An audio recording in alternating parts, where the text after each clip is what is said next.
በላቲን አሜሪካና በመላው ዓለም ታዋቂ የፖለቲካ ሰው ሆነው ዘልቀዋል። ሰዎች የዓለማችን ድሃው ፕሬዝዳንት ብለው ይጠሩኛል። እኔ ግን ድሃ እንደሆንኩ አይሰማኝም። ድሃዎች የተቀናጣ ሕይወት ለመኖር የሚያግበሰብሱ ናቸው ሲሉም ተደምጠዋል። ፕሬዝዳንት ከመሆናቸው በፊት ይኖሩበት ከነበረ የገጠር መኖሪያቸው ቤታቸው ከስልጣን ሲወርዱ መኖር የጀመሩ ሲሆን መኪናቸውም በ1987 ስሪት የሆነውን ቮልስቫገንና በስማቸው ተመዝግቦ የሚገኝ 60 ዓመታት ያገለገለ ሳይክል አላቸው።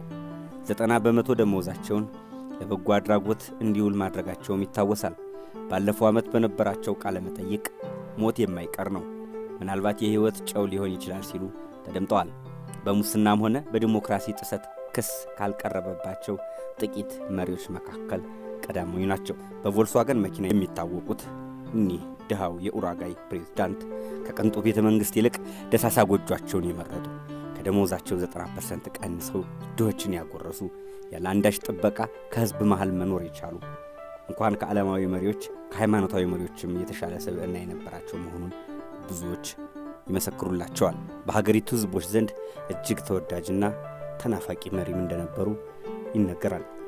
ይህንም ተከትሎ የሀገሪቱ ሕዝቦች ክፉኛ ማዘናቸውን